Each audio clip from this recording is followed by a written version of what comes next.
latar belakang para anggota legislatif terpilih dan juga calon anggota legislatif sebetulnya jadi salah satu hal yang sangat penting untuk dibicarakan secara transparan oleh partai kepada publik. Pola rekrutmen partai itu ya memang harus dibenahi ya, Nah ya. Betul, iya. Karena partai punya beberapa fungsi dan salah satunya adalah fungsi rekrutmen politik. Ketika bicara soal rekrutmen politik yang menjadi fungsi, salah satu fungsi pokoknya partai, kita juga mau mendesak sebetulnya partai berani nggak secara transparan membuka kepada publik apa yang menjadi kriteria latar belakang rekrutmen caleg-caleg dan kader-kadernya. Dari semua partai politik yang ada saat ini, mana yang pola rekrutmennya lumayan baik atau baik dalam hal untuk memenuhi 30% minimal itu? Waktu pemilu 2019, kami melihat partai-partai menengah dan partai baru lah yang persentase caleg perempuannya tinggi. Tinggi itu berapa? Di atas 35%. Sementara partai-partai mapan peraih juara 1, 2, 3 kursi di DPR RI pemilu 2019 itu justru 30% sih, tapi 30 kecil, 31, 32. Jadi malah mereka partai mapan, partai besar ini kita bertanya juga kenapa justru persentase pencalonan perempuannya lebih rendah dibandingkan partai-partai menengah dan partai-partai baru. Saya lihat trennya masih begitu sih. Kita kembali lagi nih Mbak Ana, kali ini kita bicara komitmen partai nih, partai politik terhadap keterwakilan perempuan.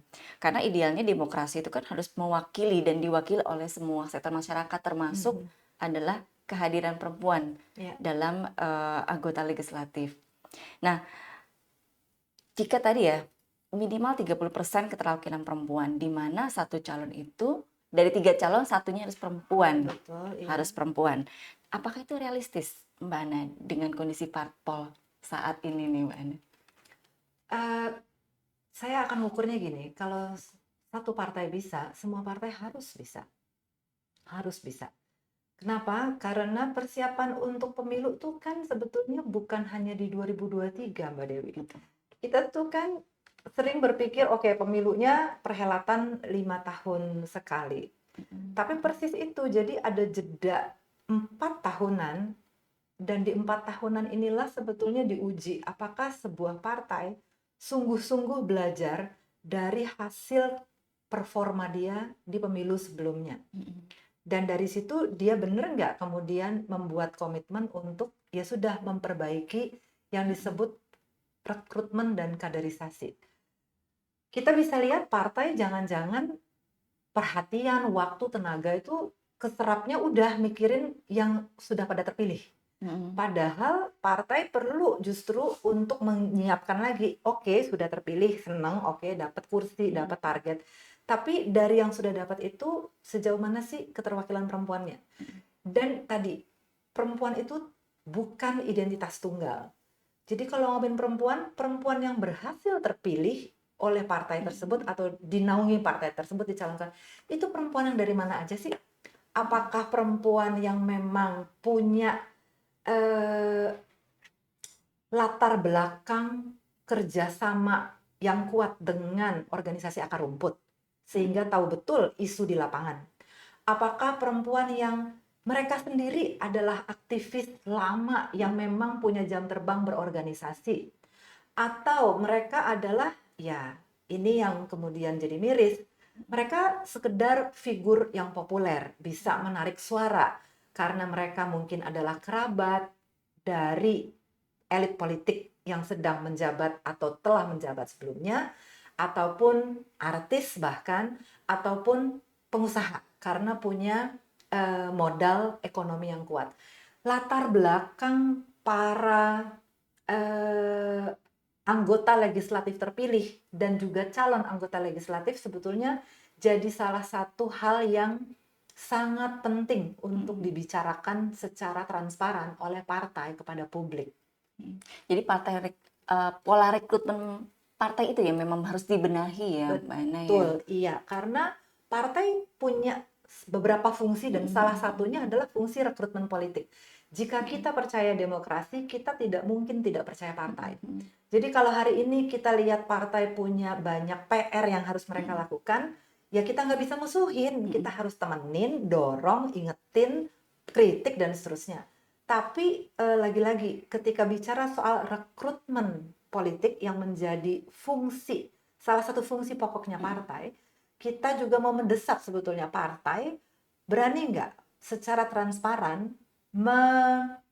membuka kepada publik apa yang menjadi kriteria latar belakang rekrutmen caleg-caleg dan kader-kadernya di setiap putaran pemilu ataupun dalam pengkaderan nanti di pemilu kepala daerah dan seterusnya. Tapi kriteria rekrutmen ini penting karena saya latar belakang saya ilmu politik, tapi saya nggak bisa menafikan juga bahwa ketika masuk ke dalam politik tetap tidak terelakkan butuh biaya. Tapi ketika biaya kemudian menjadi modal utama, saya pikir ada masalah gitu. Karena masa modal utamanya ada di finansial. Ketika kita mengharapkan seorang calon legislatif terpilih bisa menjadi wakil rakyat, bukan mendanai rakyat. Karena dana tuh nanti ada, anggaran negara itu ada. Tapi seorang anggota legislatif itu kan sebetulnya justru dia tahu di lapangan. Tapi bayangkan Mbak Dewi kalau orang terpilih karena dia ngetop, karena dia populer, dia artis, dia banyak sekali followernya. Lah terus gimana kita mau mengharapkan dia punya kepekaan tentang hal-hal mendesak yang ada di masyarakat gitu. Ketika yang dia tahu adalah justru membuat dirinya populer gitu. Tapi ya ini saya ngerti pemilu pada akhirnya bicara tentang perolehan suara. Maka figur yang diterima oleh banyak pihak, figur yang populer jadi penting. Lebih praktis ya sebenarnya. Betul. Nah, jadi persoalan ketika itu menjadi pertimbangan utama. Itu menjadi pertimbangan sesuatu yang wajar. Kalau menurut Mbak Ana sendiri dari pola rekrutmen tadi disampaikan ada beberapa hal ya. Yang paling banyak perempuan yang sudah mewakili 30% sebagai entah yang sudah di legislatif maupun nanti ya bakal calon, itu pola rekrutmen seperti apa tuh Mbak Ana? Ya. Populer kah? Modal banyak kah? Kalau kita lihat data lagi ya memang nggak bisa dibilang juga paling banyak karena persentasenya seingat saya berkejar-kejaran antara mereka yang kerabat dari politisi sebelumnya atau politisi yang sedang menjabat dan mereka yang memang figur populer entah itu artis dan mereka yang juga datang dari latar belakang pengusaha jadi memang punya modal. Justru yang paling sedikit adalah perempuan yang memang punya latar belakang pengorganisasian atau dia adalah orang yang punya jam terbang tinggi di organisasi akar rumput. Begitu sedikit juga mereka yang sebetulnya datang dari akar rumput. Jadi mereka bukan saja punya koneksi yang baik, tapi memang mereka adalah aktivis yang biasa sehari-hari yang memahami kondisi di masyarakat. Betul. Tapi kalau menurut Mbak Ana sendiri dari semua partai politik yang ada saat ini, mana yang pola rekrutmennya lumayan baik atau baik dalam hal untuk memenuhi 30% minimal itu? Oke. Kalau pertanyaannya gitu, Mbak Dewi, saya akan jawabannya dua lapis nih. Lapisan pertama adalah balik lagi ke 30% ya. Representasi yang sifatnya deskriptif itu bicara soal angka. 20%, 30%, 40%. Jadi memang ngomongin soal angka. Yang dikejar apa? Yang dikejar adalah perimbangan angka. Semakin setara atau enggak. Jadi angkanya. Ada satu lagi, dia bilang representasi yang sifatnya substantif. Nah, yang substantif ini memang betul-betul bicara sejauh mana seorang wakil responsif terhadap mereka yang dia wakili. Betul. Nah, tadi ini baru lapis keduanya nih, pertanyaan intinya Mbak Dewi. Partai mana yang paling baik? Saya mungkin baru bisa jawabnya yang di representasi yang deskriptif, yang angka. Paling tidak, waktu pemilu 2019 kami melihat partai-partai menengah dan partai baru lah yang persentase caleg perempuannya tinggi. Tinggi itu berapa? Di atas 35%. Di atas 35 loh. Sementara partai-partai mapan peraih juara 1, 2, 3 kursi di DPR RI pemilu 2019 itu justru 30% sih, tapi 30 kecil, 31, 32. Jadi malah mereka partai mapan, partai besar ini kita bertanya juga kenapa justru persentase pencalonan perempuannya lebih Lebih rendah dibandingkan partai-partai menengah dan partai-partai baru. Hmm, saya lihat trennya masih begitu sih di pemilu 2024 ini, tapi lagi-lagi ini untuk representasi deskriptifnya ya, Mbak Dewi. Karena kalau masuk ke substantif, Mbak Dewi, begini, kalau dalam amatan sementara ini memang dinamika hubungan antara ketua fraksi dengan anggotanya, ketua komisi dengan anggotanya, dan juga ketum partai itu sangat mewarnai sejauh mana politisi perempuan potensial dapat mengekspresikan diri dan prestasinya secara efektif, karena tidak sedikit, nah ini juga saya mungkin akan sebutkan secara anonimus gitu ya, tidak sedikit kawan-kawan perempuan politisi potensial yang kemudian memilih diam. Karena bisa di-recall sewaktu-waktu, bisa ditertibkan sewaktu-waktu ketika dianggap tidak turut tunduk pada garis kebijakan partai.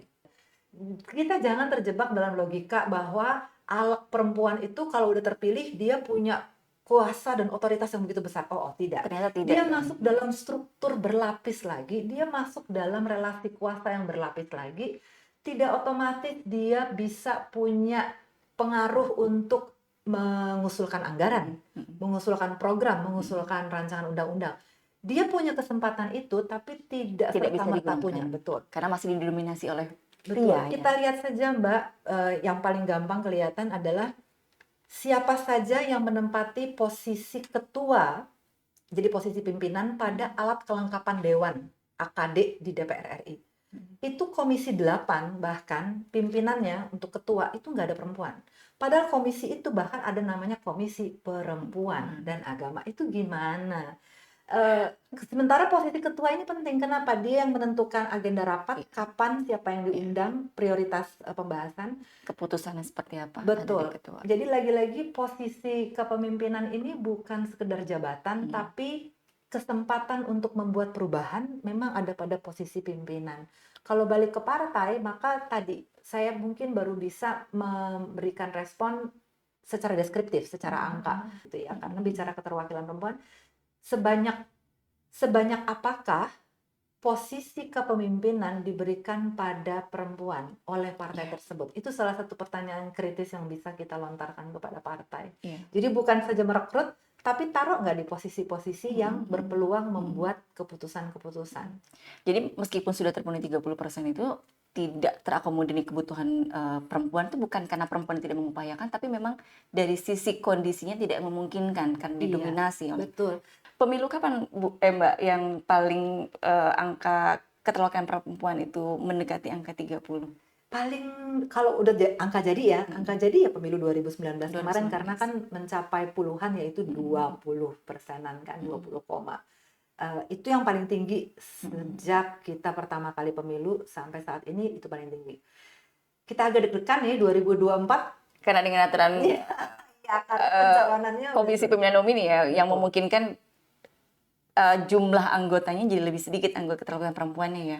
PKPU 10 2023 terbukti melemahkan proses pencalonan perempuan karena sudah terdata di DCT, di daftar calon tetap, ada partai-partai yang dibolehkan tetap terus berkontestasi di dapil meskipun DCT-nya tidak memenuhi 30% perempuan di dapil tersebut. Kalau bicara kondisi tadi ya, kondisi di dalam legislatif dalam menentukan kebijakan dan lain-lain. Jadi angka 30% sebenarnya juga belum ideal ya Mbak Ana ya. Karena perjuangannya disampaikan Mbak Ana tadi effort sekali ya. Iya betul Mbak Dewi, bahkan kita jangan takut untuk menyuarakan 30 itu minimal, bukan ideal. Minimal. 30 itu bukan ideal. Ideal tuh berapa sih? Maka kita lihat komposisi masyarakat. Kalau masyarakatnya 50% perempuan, 50% laki-laki, harusnya mewakili kan ya udah 50-50 kan? Kondisi sekarang kan jumlah perempuan dan laki-laki juga hampir sama, berimbang. 4951, 50-50, iya sensus menuliskan gitu. Tapi kan kita juga tadi bukan soal matematikanya belaka. Afirmasi ini jangan hanya kita kemudian memikirkan angka. Meskipun angka selalu relevan untuk Mhm. diperjuangkan, kita kembali lagi afirmasi ini bentuk dorongan kepada partai politik, Mhm. ayo lakukan upaya secara aktif supaya kelompok yang tertinggal di masyarakat yang namanya perempuan Mhm. itu terfasilitasi masuk dalam politik, yaitu menjadi caleg. Sanksi apa sih, Mbak Ana yang cocok untuk parpol ini supaya mereka bisa tidak hanya, 30% sebagai administratif tadi ya, tapi 30% sebagai substantif misalnya? Kalau sebagai substantif itu kan kalau udah terpilih ya, kalau buat saya sih sebenarnya Mbak Dewi satu-satu sih. Mhm. Di tahap pencalonan, kalau yang kita lihat sebetulnya sudah efektif sanksi administratif tuh. Mhm. Mhm. KPU melakukan itu di pemilu 2019 dan 2014 itu efektif. Mhm. Kenapa? Karena di 2019 naik signifikan pencalonannya dibandingkan 2014. 2014 tuh masih ada partai yang coba-coba, KPU-nya dengan hebat waktu itu ya sudah kamu kan tidak memenuhi ini, revisi lagi, revisi Mhm. lagi. Jadi KPU juga sangat cerdas. Mhm. Dia tidak langsung menghukum partainya, Mhm. tapi dia berikan kesempatan untuk merevisi daftar Merevisi calon kembali. tetap.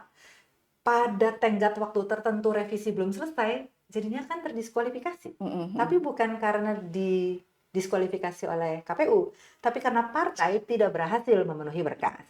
Itu terbukti berhasil untuk pencalonan. Lagi-lagi masyarakat sipil jangan lelah untuk memberitahukan pada partai bahwa kita mengawasi, kita ikut Mhm. mengawasi bagaimana partai jangan menyingkirkan perempuan-perempuan politisi potensial ini, justru berikanlah rekognisi, Mhm. Mhm. berikanlah ruang untuk perempuan politisi menyuarakan perspektif dan kepentingannya. Mhm. Saya pikir itu sih, karena kalau hukuman mungkin terlalu terlalu jauh ya. Mhm. Karena bagaimana kita menghukum, mungkin menghukumnya adalah besok jangan dipilih lagi.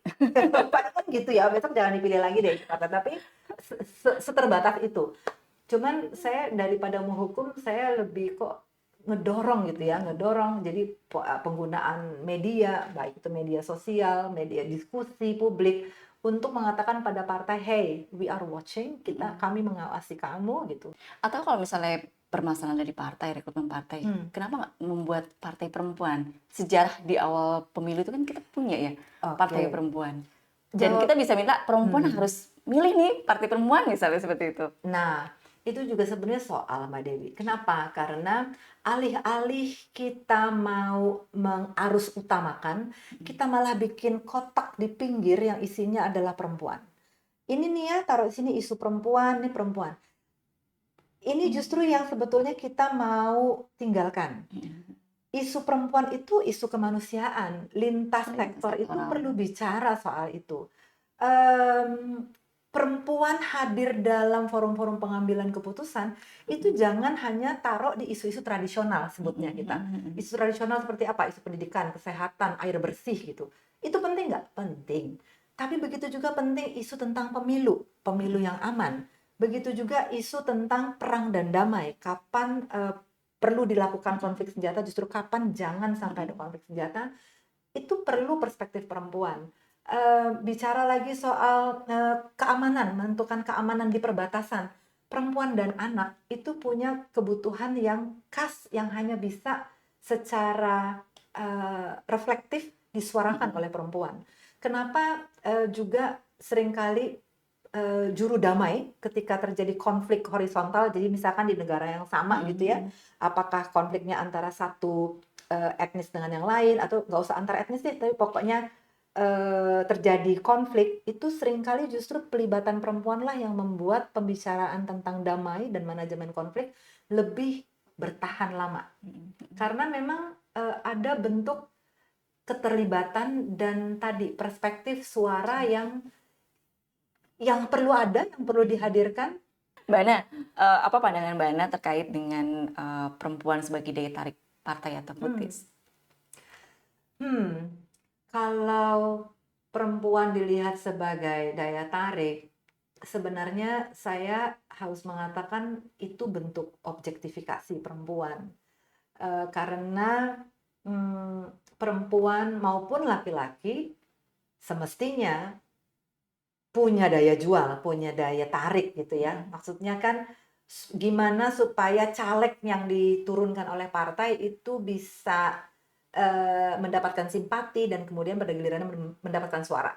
Tapi kalau perempuan kemudian yang sengaja ditampilkan, disimbolisasi dan diharapkan sebagai vote getter gitu ya, untuk tarik suara, untuk tarik perhatian, maka saya khawatir sebetulnya yang terjadi jangan-jangan objektifikasi perempuan-perempuan yang ditaruh di depan untuk dilihat, untuk dipandang, untuk dijadikan simbol sebetulnya. Saya kok khawatir yang terjadi malah justru ya lagi-lagi penyanderaan terhadap otonomi perempuan, pembungkaman terhadap hak perempuan untuk diakui sebagai individu yang setara gitu dengan Sejak 2003 yaitu era pemerintahan Presiden Gus Dur itu kan sudah mendorong pengaruh utamaan gender ya. Tapi dari data Global Gender Gap Report 2023 ternyata sisi dimensi pemberdayaan politik itu masih kecil Mbak Ana. 0,181 jika dibandingkan dengan dimensi pendidikan yang mencapai 0,972 dan dimensi kesehatan itu mencapai 0,970. Jauh sekali dengan dimensi pemberdayaan di bidang politik. Nah, menurut Mbak Ana sendiri bagaimana sih sebenarnya keseriusan pemerintah jika berkaca kepada data dari GGGI tersebut di 2023?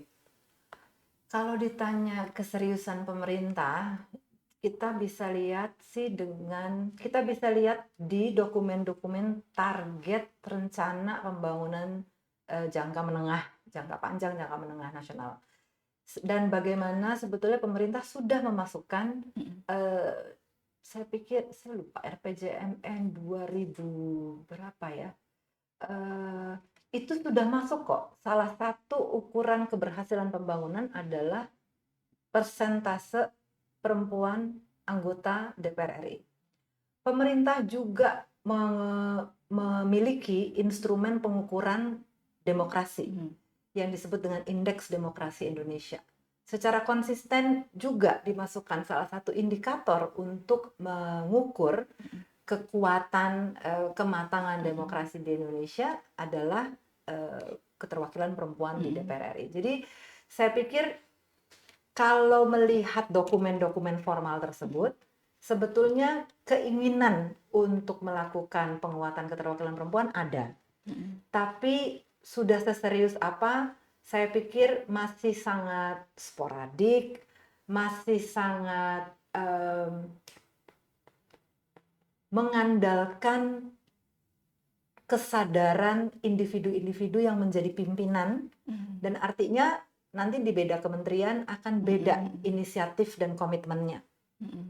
Ada kementerian yang inisiatif dan komitmennya sudah sangat baik, tapi itu belum melembaga karena memang masih sangat mengandalkan champion-champion individual. Pemerintah saya pikir sebetulnya juga kita harus akui punya keterbatasan jangkauan. Misalnya, kita tahu kebijakan afirmasi sebagai salah satu instrumen formal untuk melakukan percepatan peningkatan keterwakilan perempuan, dan kita tahu nanti capaiannya lebih banyak soal angka nih, tapi itu tetap mau dilakukan. Memang jangkauannya pemerintah kan terbatas ya Mbak Dewi. Pemerintah nggak bisa ujuk-ujuk gitu tiba-tiba misalnya ke partai dan mengatakan ini dong, itu nggak bisa. Tapi saya pikir misalnya lewat Kemendagri itu mungkin bisa lebih diperlihatkan komitmen anggaran misalnya untuk pendanaan partai responsif gender. Jadi bukan saja meningkatkan jumlah anggaran buat partai politik dengan perhitungan suara pemilih tertentu, tapi juga ikut mengatur nanti anggaran itu ada berapa persen kah, berapa puluh persen yang akan dialokasikan secara khusus untuk kader-kader perempuan partai. Itu satu. Kedua, juga masih di pemerintah saya pikir ada beban yang terlalu besar dititipkan hanya pada KPPPA. Saya tahu nomenklaturnya Kementerian Pemberdayaan Perempuan dan Perlindungan Anak, tapi juga bukan rahasia umum. Anggarannya sangat kecil, PR-nya sangat besar. Jadi gimana pemerintah ke depan perlu sebetulnya mengupayakan agar KPPA tidak sendirian disuruh jadi martir melakukan kerja peningkatan keterwakilan perempuan.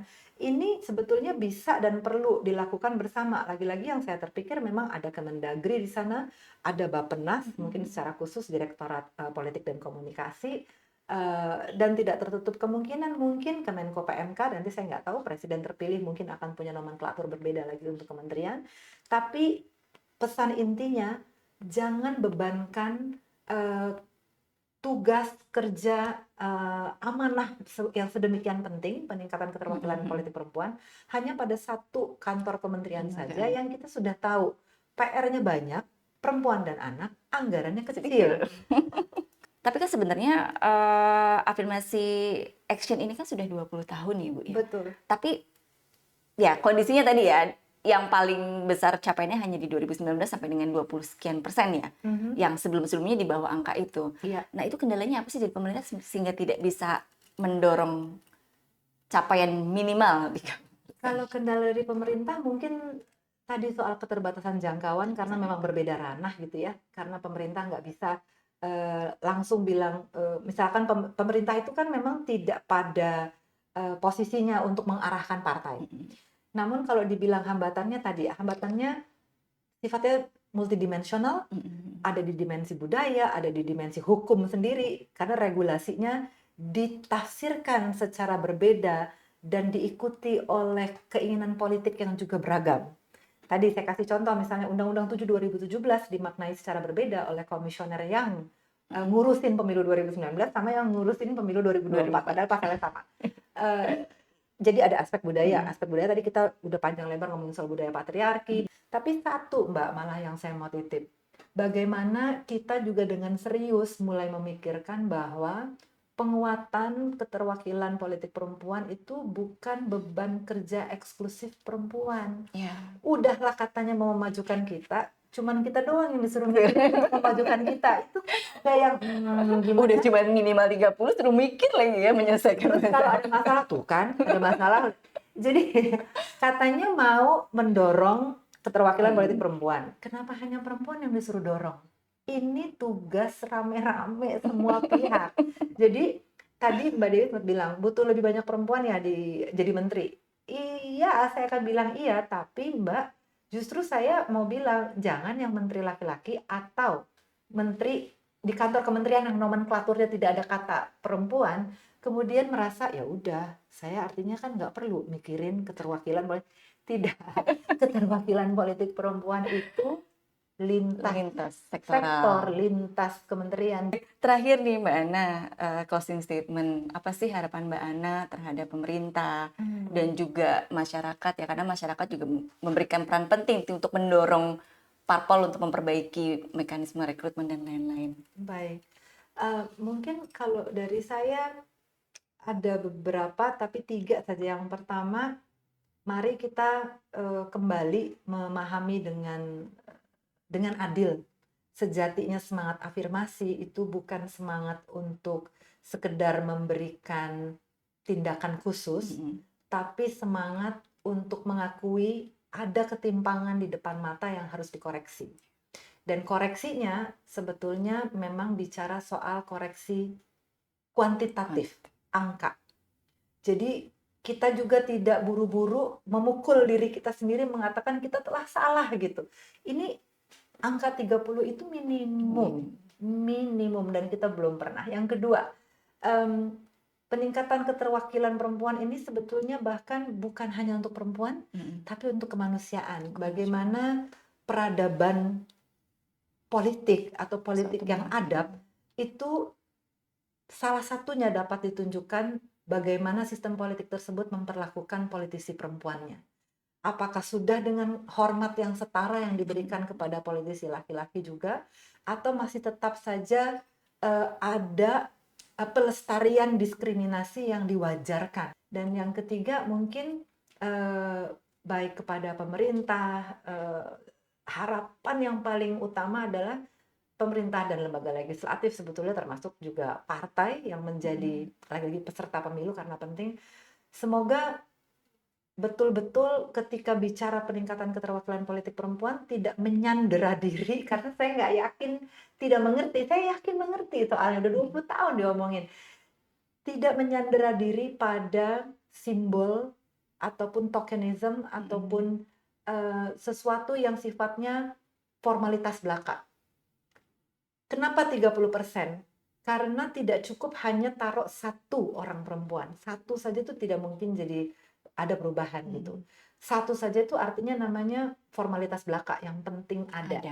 30% justru menolak yang penting ada.